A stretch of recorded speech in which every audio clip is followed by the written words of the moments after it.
Bismillahirrahmanirrahim. Assalamualaikum warahmatullahi wabarakatuh. Alhamdulillah alladzi khalaqal khalqa li'ibadatihi wa takaffala lahum bil arzaq. Wassalatu wassalam ala man bu'itsa liyutammima makarimal akhlaq. Sayyidina Muhammadin wa ala alihi wa sahbihi ajma'in, amma ba'du.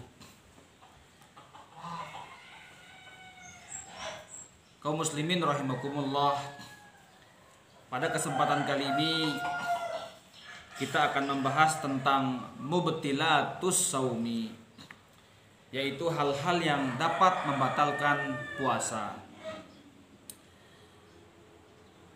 Dalam kitab At-Taqriratus Sadidah disebutkan bahwasanya mubtilatus saum, hal-hal yang dapat membatalkan puasa di sini terbagi menjadi dua.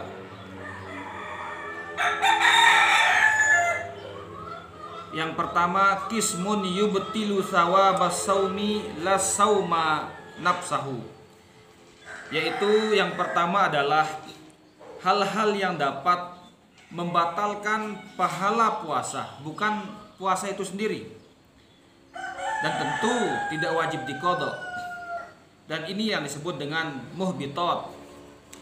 Muhbitat di sini artinya hal-hal yang dapat menghancurkan, meleburkan pahala daripada amalan atau ibadah yang kita kerjakan. Berikutnya, qismun yubtilus sauma wa kadzalika tsawab. Bagian yang kedua adalah hal-hal yang dapat membatalkan puasa itu sendiri dan begitu juga pahalanya.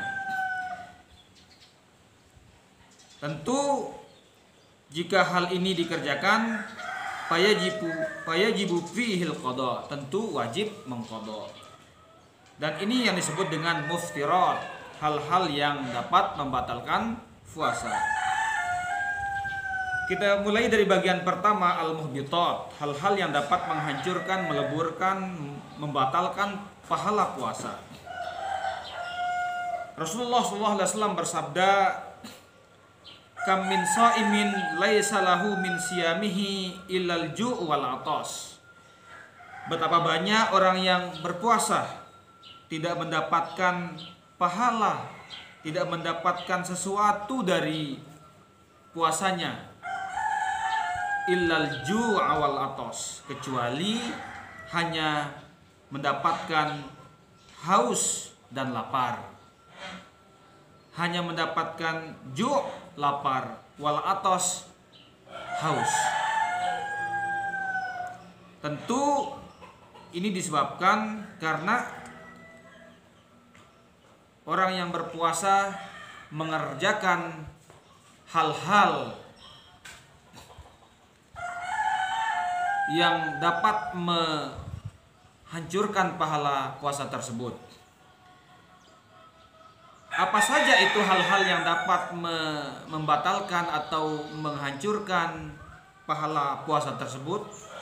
Disebutkan yang pertama adalah al-ghibah, yaitu ghibah, mengumpat. Apa itu ghibah?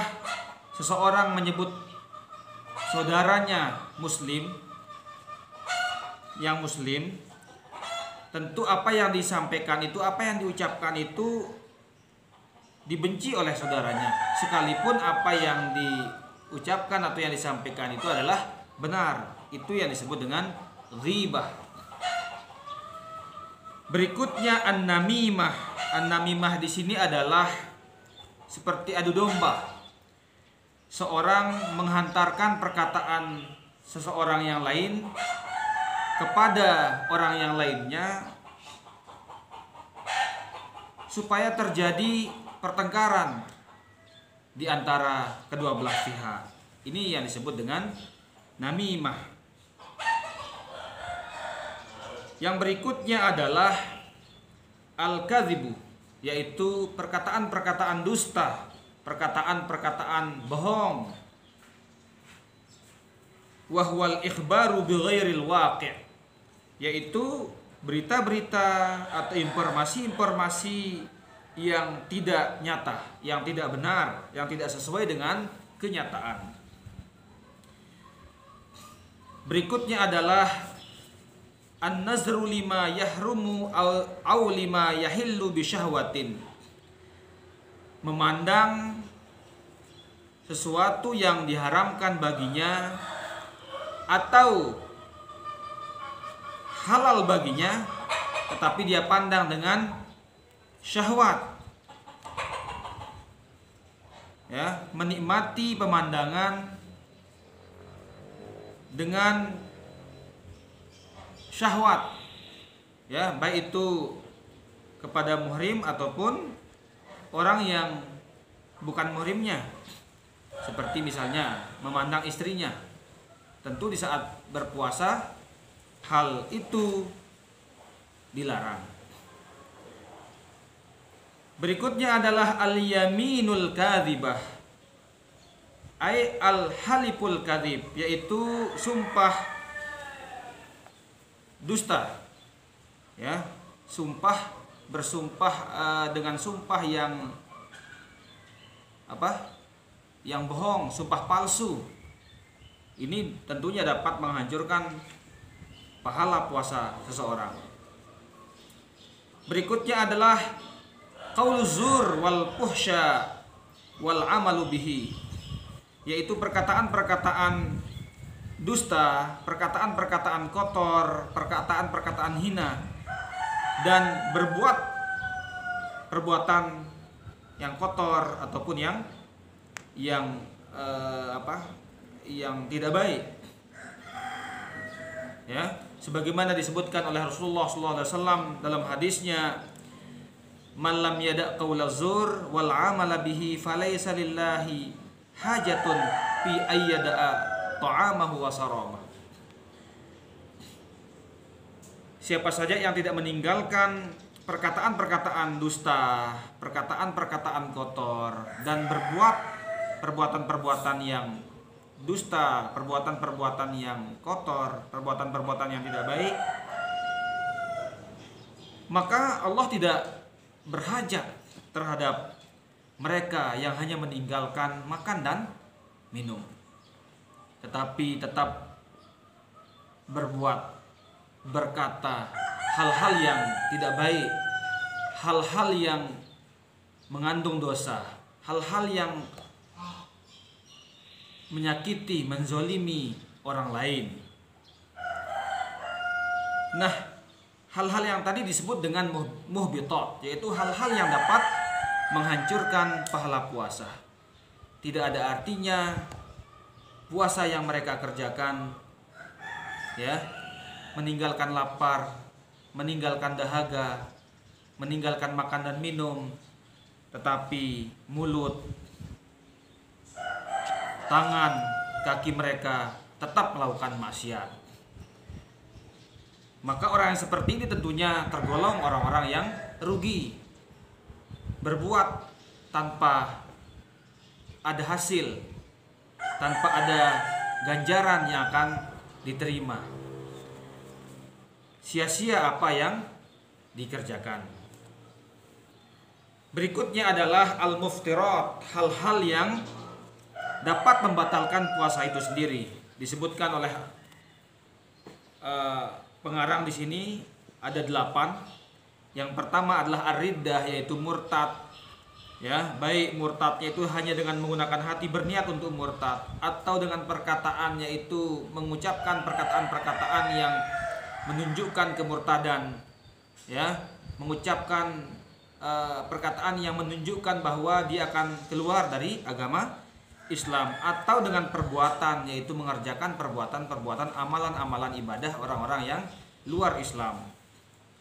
Maka orang yang riddah, sekalipun hanya sejenak, walaupun hanya sedetik dia murtad, maka tentu ini dapat membatalkan puasanya. Berikutnya adalah al-haid wan nifas wal wiladah. Ini khusus bagi perempuan ketika datang haid atau nifas atau beranak. Ya, maka tentu perempuan yang mengalami ketiga hal ini puasanya menjadi batal. Berikutnya adalah al-junun walau lahzah, yaitu orang yang gila sekalipun gilanya itu sebentar. Maka orang yang gila akan menyebabkan pahalanya puasa sekalipun walaupun gilanya itu hanya sebentar. Berikutnya al-igma was-sukru, yaitu orang yang penyakit ayan, ya, yang hilang kesadaran sepanjang hari, ya, sepanjang hari dia penyakit ayan, tidak sadar diri. Kalau bahasa Sasaknya itu mokpok, ya. Tapi kalau dia sadar sekalipun sehari, sekalipun sejenak walaupun sebentar, maka soha saumuhu wa huwal mu'tamad indar Romli. Menurut Imam Romli, dalam perkataannya yang kuat, maka puasanya menjadi sah. Berikutnya adalah al-jima, yaitu orang yang menggauli istrinya, bersetubuh dengan istrinya secara sengaja, ya, dan dia tahu bahwa menjima istrinya itu pada saat berpuasa hukumnya haram, dan tahu bahwa itu akan menyebabkan batalnya puasanya, ya. Kemudian bagi orang yang jima ini tentu ada konsekuensi dari apa yang diperbuat, yaitu luhukul ithmi, yaitu dia akan mendapatkan dosa atas apa yang dikerjakan. Kemudian wujubul imsak, sekalipun dia sudah sekalipun dengan jima itu puasanya batal, tetapi tetap wajib imsak. Berikutnya adalah ta'zir, wujubut ta'zir, dia diasingkan sesuai keputusan hakim. Kemudian berikutnya adalah wujubul qada, dia wajib qada. Kemudian yang terakhir adalah wujubul kafaratul uzma, yaitu dia wajib membayar kafarat uzma. Yang kafarat uzma ini adalah yaitu memerdekakan hamba atau budak, kemudian berpuasa 2 bulan berturut-turut, kemudian kalau tidak mampu kemudian memberikan makan 60 orang miskin. Setiap orang miskin itu 1 mud setiap hari, ya. Memberi makan 60 orang miskin, likulli miskinin muddun, yaitu setiap orang miskin 1 mud. Nah ini, tetapi harus pilihan-pilihan ini tidak dipilih begitu saja dengan gampang. Harus dijalani sanksi-sanksi ini dengan tertib, begitu. Jelas kalau kemudian memerdekakan hamba, sudah tidak ada hamba, ya, tidak ada budak, tetapi puasa 2 bulan berturut-turut juga harus dilaksanakan, berusaha mengerjakan, ya. Jika kemudian dalam keadaan tidak mampu, baru kemudian dilanjutkan dengan it'amu sittina miskina, yaitu memberi makan 60 orang miskin, dan setiap orang miskin 1 mud. 1 mud itu kurang lebih 0,6 kg, ya. Nah itu. Berikutnya adalah hal yang membatalkan puasa di sini adalah usulul aini min mampadin maftuh ilal jawab, yaitu masuknya sesuatu dari rongga, ya, rongga ke dalam tubuh kita tentunya, ya, telinga misalnya masuk air, ya, atau dari mulut, atau dari rongga yang lainnya dengan suntikan misalnya, itu tentu dapat membatalkan puasa. Kemudian berikutnya adalah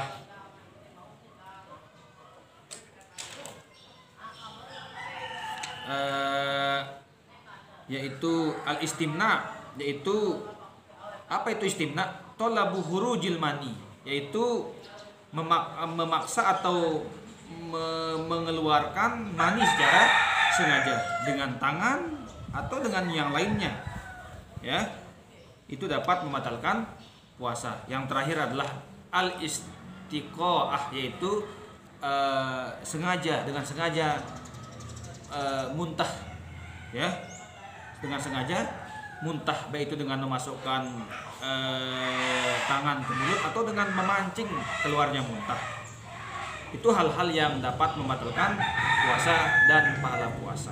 Mudah-mudahan kita dapat menghindari hal-hal yang dapat menghancurkan pahala puasa dan juga hal-hal yang dapat membatalkan puasa. Demikian, kurang lebih mohon maaf. Wallahul muwaffiq ila aqwamit thoriq. Wassalamualaikum warahmatullahi wabarakatuh.